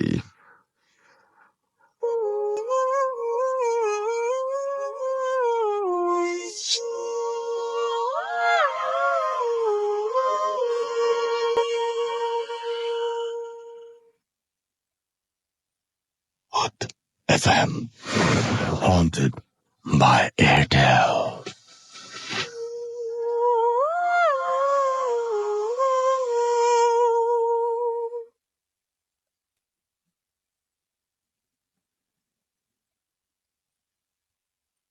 ডিয়ার রাসেল ভাইয়া, কেমন আছো? আশা করি তুমি ভালো আছো। ভালো থাকবে, কারণ তুমি সবসময় ভালো দলে। আজকে আমি যে ঘটনাটি শেয়ার করব এটা আমার সাথে ঘটে যায় এবং ঘটনাটা বেশ উইয়ার্ড লাগবে আপনাদের কাছে, বাট যদি এটা কারোর সাথে ঘটে তখন বুঝতে পারবেন যে ব্যাপারটি আসলে কত ভয়ঙ্কর। যাই হোক, কথা না বাড়িয়ে ঘটনাতে এগিয়ে যায়। আমার হ্যাবিট যে প্রত্যেকদিন আমি অ্যাটলিস্ট রাত 2টা পর্যন্ত জাগনা থাকবো আর এরপরে ঘুমাতে যাব। সেই দিনও হ্যাবিট অনুসারে আমি জাগনা থাকি। ঘড়িতে তখন বাজে রাত 2:10। আমি কম্পিউটারে কাজ করছিলাম এবং আমার ঘুমও অনেক পাচ্ছিল। সো আমি ডিসাইড করলাম যে আমি মুখটা ধুয়ে আসবো। সো আমি বাথরুমে যাই এবং আমি আমার মুখে পানি দিয়ে মুখটা মুছে আমি আমার স্পেক্স পরি। পরে স্পেক্স পরার সময় আমার চোখ পড়লো বেসিনের উপরে, মিররটার উপরে, আমার নিজের রিফ্লেকশনটার উপর। অ্যাকচুয়ালি আমার কেন জানি মনে হলো যে আমাকে আয়নায় রিয়েল লাইফের থেকে একটু ডিফারেন্ট দেখাচ্ছে। সো আমি আরো ক্লোজ এগিয়ে যাই। আমি আয়নার দিকে খুব কনসেন্ট্রেশন নিয়ে তাকানো স্টার্ট করি। আগে নর্মাল লাগছে দেখতে, বাট স্টিল আমার মনে হচ্ছে যে আয়নার ওই পাশে যে মানুষটা সেটা আমি না। প্রায় 5 মিনিট হয়ে যায় আর আমি আয়নার দিকে তাকিয়ে আছি এবং হঠাৎ আমি দেখলাম যে আয়নার ওই পাশে আমার যে ফেসটি সেটা আমার দিকে তাকিয়ে স্মাইল করছে। অর্থাৎ আমি আমার দিকে তাকিয়ে স্মাইল করছি, বাট আমি অ্যাকচুয়ালি আমি ভয় পেয়ে গেলাম, কারণ আমি তো স্মাইল করছিলাম না, আমি তো তাকিয়েছিলাম আয়নার দিকে। তাহলে ওইটা কে ছিল? আমি পিছনে ফিরে দৌড় দিবার প্রস্তুতি নিলাম। ঠিক ওই সময় আমার মনে হলো কেউ আমাকে পিছন থেকে জোরে একটা খামচি মারলো। এরপর আমার কিছুই মনে নেই। যখন জ্ঞান ফিরে আমি নিজেকে আমার বিছানায় আবিষ্কার করি এবং ঘড়ির দিকে তাকিয়ে দেখি যে ঘড়িতে 2:10 বাজে তখন রাতে। আমার কম্পিউটারটা এখনো অন এবং আগের অবস্থায় আছে। আমার বাথরুমের দরজা পুরোপুরি খোলা এবং লাইটটাও অন ছিল। আমার স্পষ্ট মনে ছিল যে তখন যে আমার সাথে কি ঘটেছিল আমার সব মনে ছিল। আমার মনে আছে যে আমি বাথরুমের ভিতরে অজ্ঞান হয়ে পড়ে গিয়েছিলাম। আমাকে কে তাহলে আমার খাট পর্যন্ত রাখলো? আর আমার পরিবারবর্গ তো রাখার কথা না, কারণ আমার রুম ভিতর থেকে লক ছিল এবং আমার রুমের জানালা সব বন্ধ ছিল। সব থেকে অবাক ব্যাপার হচ্ছে, তখন রাত 2:10 বাজছে, অথচ আমার স্পষ্ট মনে আছে আমি রাত 2:10-এর সময় বাথরুমে ঢুকেছিলাম। এটা কিভাবে সম্ভব? যাই হোক, সবকিছু না হয় আমি মনের ভুল হিসাবে মেনে নিলাম, কিন্তু আমার পিঠে সেই লম্বা খামচির দাগটা এখনো ছিল এবং তাজা ছিল। মনে হচ্ছিল যে কিছুক্ষণ আগে আমাকে কেউ সেই খামচিটা দিয়েছে। খামচিটা বেশ লম্বা একটি খামচি ছিল, ঠিক আমার ঘাড় থেকে আমার মাজা পর্যন্ত যেত, যেটি আমি আমার নিজেকে ভুল করে দেওয়ার কথা না। So it was clear যে someone else gave it to me, but who? আমার ঘড়ি তো ঠিকই চলছিল। এবার সব থেকে ভয়ের পালা। আমি সাহস করে বাথরুমে আবার ঢুকলাম। ঢুকে দেখি আমার বেসিনের উপরে আয়নাটা পুরা ক্র্যাকড। আয়নার সামনে এবার আমার যেতে খুব ভয় করছিল, কিন্তু সাহস করে গেলাম। এবার আমি যা দেখলাম সেটা আমি রাসেল ভাইয়ের জীবনেও ভুলতে পারবো না। এবার আমি আয়নার সামনে গিয়ে আমার নিজের রিফ্লেকশনটা দেখতে পাইনি, মানে আয়নার সামনে কিছুই ছিল না। আমি ভয় পেয়ে গেলাম, এটা কিভাবে সম্ভব যে আমার রিফ্লেকশন পড়বে না? না, এবার ফেইন্ট করলে চলবে না। আমি চোখ বন্ধ করে দৌড়িয়ে বাথরুমের দরজাটা বাইরে থেকে বন্ধ করে দিলাম এবং রুম থেকে বের হয়ে গেলাম, এবং সেই রাতটি আমি আমার মায়ের পাশে ঘুমাই। পরদিন সকালে আমি আমার আম্মুকে পুরা ঘটনাটি খুলে বললাম। আমার আম্মু আবার এসব অনেক বুঝে। সো সে সবার আগে বাথরুমটার ভিতরে ঢুকে এবং দেখে যে আয়নাটা এখনো সেই ক্র্যাকড অবস্থায় আছে। সে মিসিকে ডাকালো এবং আয়নাটাকে খুলালো। এরপর যেটা আমরা দেখলাম সেটা আমরা কখনো এক্সপেক্ট করিনি। আয়নাটার পিছনে অনেক উল্টাভাবে অ্যারাবিক লেখা ছিল। আমার আম্মু তখন আমাকে বললো যে কেউ তোমার উপর ব্ল্যাক ম্যাজিক করেছে, কেউ তোমার ক্ষতি করতে চেয়েছে, এজন্য আয়নার পিছনে এসব লিখে তোমার ওয়াশরুমে লাগিয়ে দিয়েছে। এরপর আম্মু সেই আয়নাটিকে হুজুরের কাছে নিয়ে যায়, যিনি পরে সেটা ঠিক করে নষ্ট করে দেন।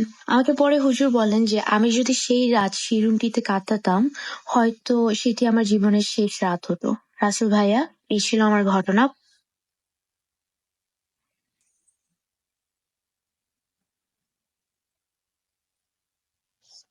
FM haunted by Airtel.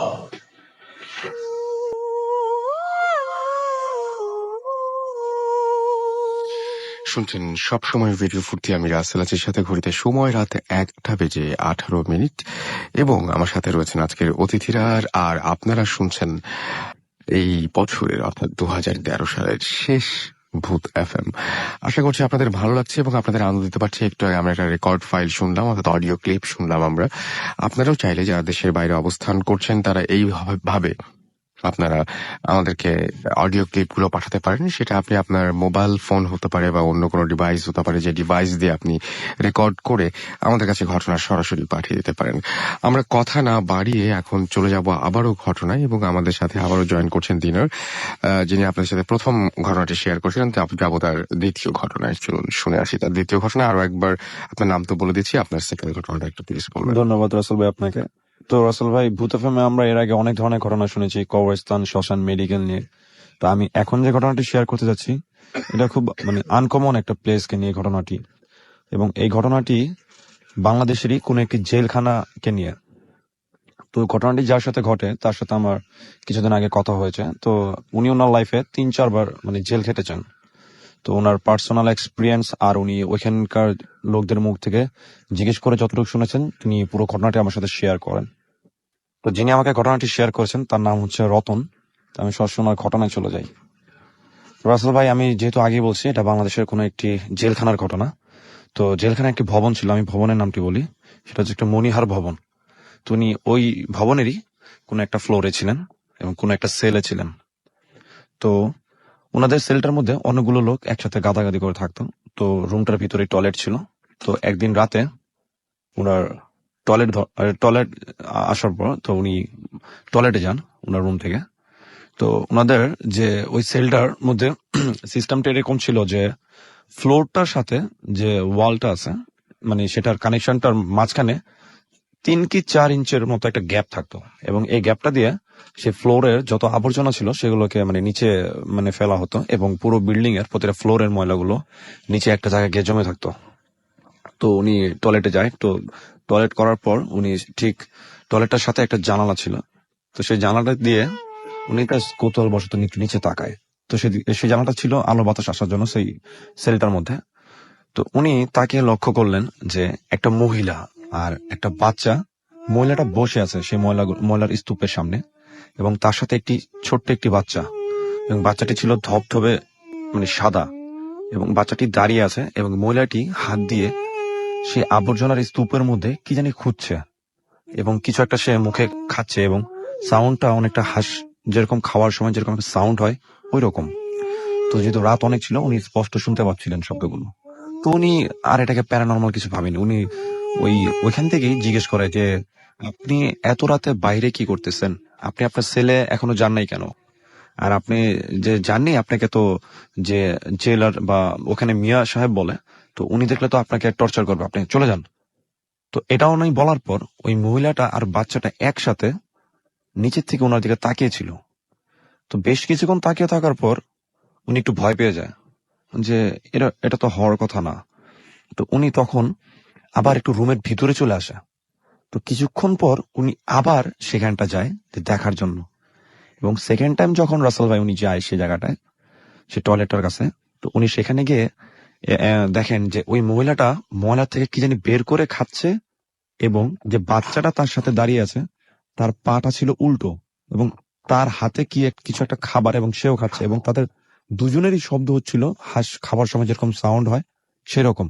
তো এটা দেখার পর রাসেল ভাই উনি অনেকটা ভয় পেয়ে যান। তো উনি এসে শুয়ে পড়েন। তো পরের দিন সকালবেলা উনি উনার ছেলে আরো যারা ছিল, কয়েদি ছিল, তাদের সাথে ঘটনাটা শেয়ার করে। তার মধ্যে অনেকে বিলিভ করে, অনেকে বিলিভ করে না। তো তখন উনি উনাদের যে জেলার সাহেব বা মিয়া সাহেব যিনি থাকেন উনাদের বিল্ডিং এর, তো তার কাছে ঘটনাটি শেয়ার করে। তো উনি প্রথমে ওনাকে কিছু বলতে চাইনি, উনি বলে যে না এরকম তো কোনো কিছু না। তারপর অনেক জোর করার পর উনি বলে যে ঠিক আছে, তোমরা যখন টয়লেটে যাও ওই দিকে তাকাও কেন? তখন বলে যে উনি বলে যে আচ্ছা কি সমস্যা, আমি এটা দেখলাম, এটা exclusively কি? on তো উনি এর মধ্যে arthronauts.com. শুনতে পারে যে ওই বিল্ডিং এর অনেকেই নাকি এই মহিলাটা আর এই বাচ্চাটাকে সেখানে দেখেছে। তো তখন ওই মিয়া সাহেব তাদেরকে বলে যে অনেক আগে থেকে রাসেল ভাই ওই যেখানটা ওই ময়লা স্তূপগুলো, তো সেখানে নাকি একটা মহিলা আর একটা বাচ্চার ওয়ালটার মধ্যে ছায়া দেখা যায়, এবং এটা রাসেল ভাই নাকি ওই বিল্ডিং এর যারা কয়েদি ছিল মোটামুটি সবাই এক্সপিরিয়েন্স করছে। ব্যাপারটা ছিল কেউ ওয়ালটার সামনে নেই, বাট দুইটা মানুষের ছায়া অলওয়েজ দেখা যেত সেখানে। এই ছিল রাসেল ভাই আমার সেকেন্ড ঘটনা। অনেক ধন্যবাদ আপনাকে, এবং আশা করছি যে এই ঘটনাটা আপনাদেরও ভালো লেগেছে।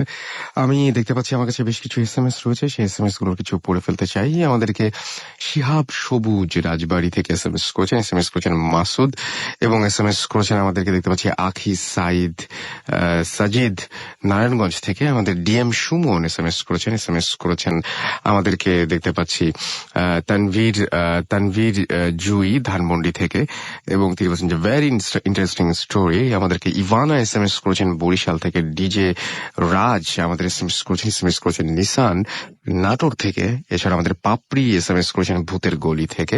আমাদেরকে কিলার আকাশ SMS করেছেন আমাদেরকে লিকু উত্তরা থেকে।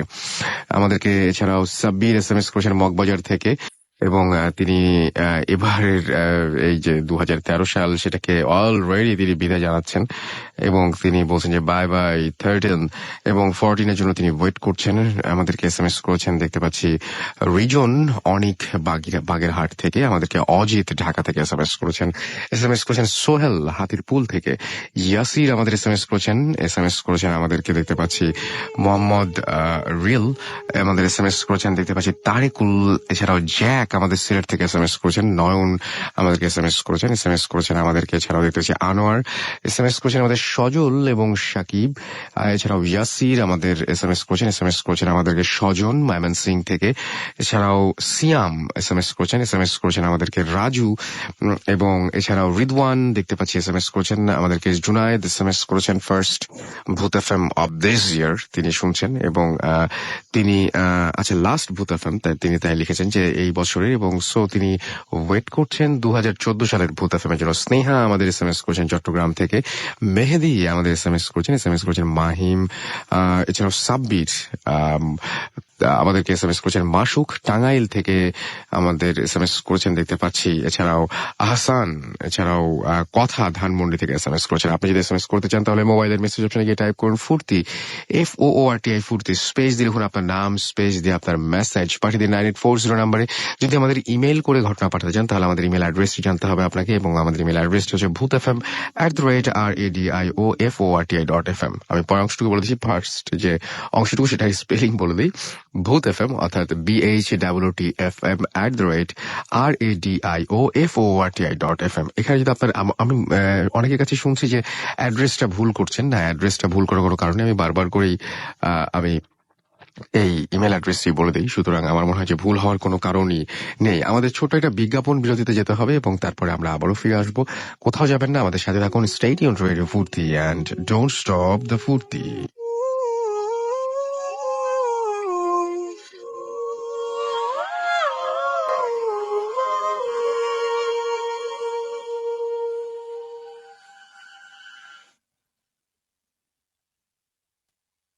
Hot FM, haunted by Airtel.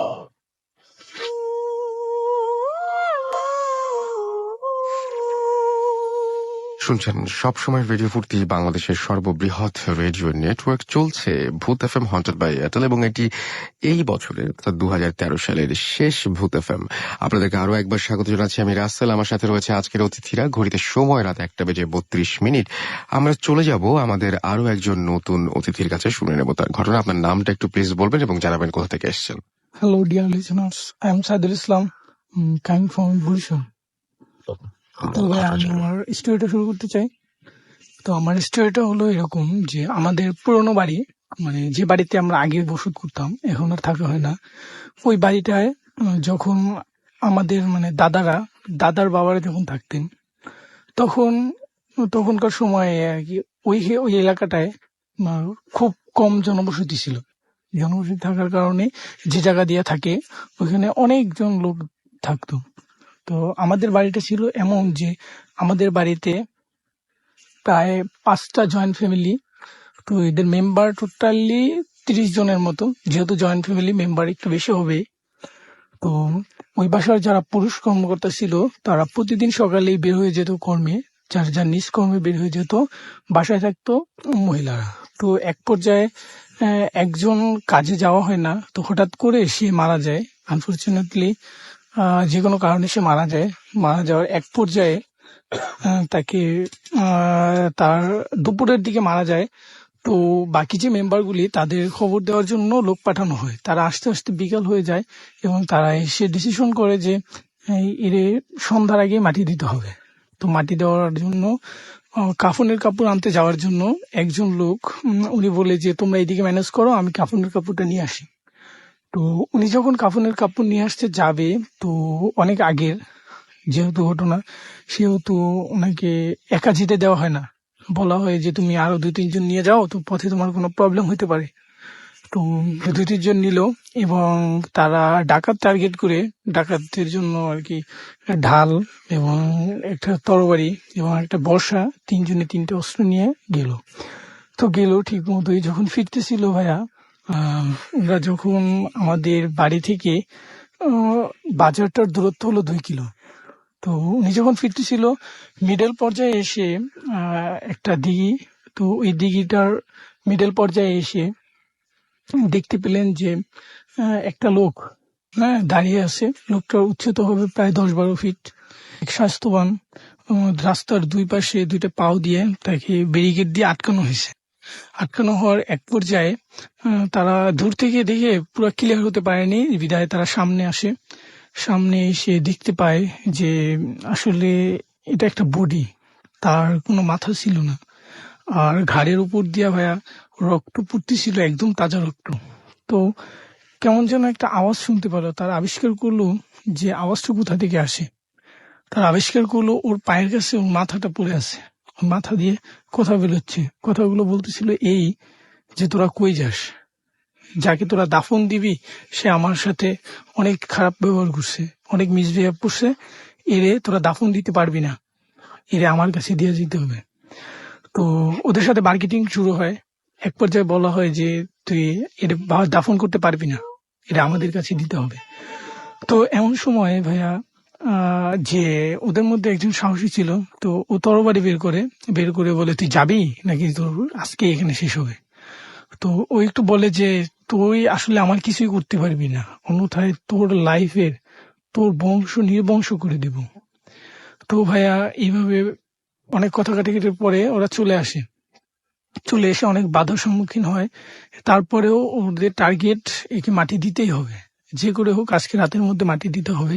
তো আস্তে আস্তে প্রায় 8টা-9টা বাজে। 8টা-9টা বাজলে ওরা 2 ঘন্টার মধ্যে পুরো দাফনের জন্য প্রস্তুত। প্রায় যখন 11টা বাজে তখন তার জানাজা শেষে নিয়ে যাওয়া হয়।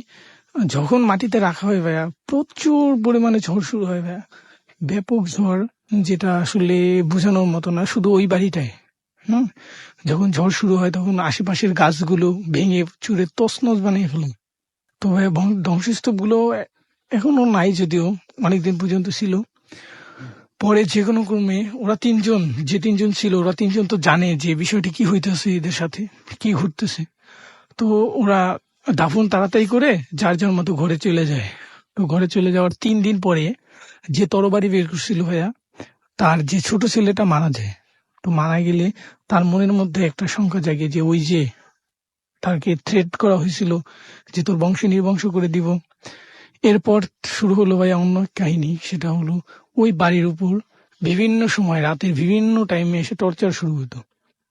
তো এমন এক পর্যায়ে দেখা যেত যে খুব রাতে ওদের ঘরের উপর আপনার ইট, তারপর অনেক বড় বড় গাছের ডাল, এগুলো ধরে মানে ফিকা মারত। তো এমন সময় ভাইয়া এর মধ্যে 15-20 দিনের মধ্যে ওই বাড়ির প্রায় 5-6 জন মানুষ মারা যায়। এর মধ্যে দেখা যায় 3 মাসের ভিতরে প্রায় 25 জন মানুষ মারা যায় ভাইয়া। এখানে একদম মানে ওই বাড়িতে মানুষ মারাটা ছিল একদম স্বাভাবিক। আর এত ঘন ঘন যেহেতু মানুষ মারা যায়, সেহেতু মানুষগুলোর দেহগুলা বাড়ির পাশাপাশি মানে নির্দিষ্ট কোনো স্থানে না রেখে আশেপাশে কোনো এক জায়গায় পুঁতে ফেলা হয়। তো যে কবরটা দেওয়ার জন্য এই কাহিনী, ওই কবরে মাঝে মাঝে দেখা যেত ফুল আছে, মাঝে মাঝে দেখা যেত বিড়াল, মাঝে মাঝে কুকুর দেখা যেত, অনেক ডাক শোনা যেত বিভিন্ন রকমের। তো ভাইয়া এমন সময় ওরা যে তিনজন আর কি করছিল, যে তিনজন যে ওদের সাথে তর্ক বিতর্ক করছিল, ওই 3 জনের মধ্যে একজন ওই বাড়ি ছেড়ে চলে যায়। সেটা হলো আমাদের বাড়ি থেকে 2 থেকে 2.5 কিলোমিটার ভিতরে চলে যায়। হ্যাঁ, চলে যাওয়ার এক পর্যায়ে যখন যে দ্বিতীয় যে লোকটা তিনিও চলে যায়, প্রায় 1.5 কিলোমিটার দূরে চলে যায়। আর যে তৃতীয় লোকটা ও থেকে যাওয়ার এক পর্যায়ে দেখা যাইতেছে তার ঘরের উপর হামলা, তার ছোট মেয়েরে মেরে ফেলে এবং তার ওয়াইফকে মেরে ফেলে, যদিও পরে সে বিয়ে করে।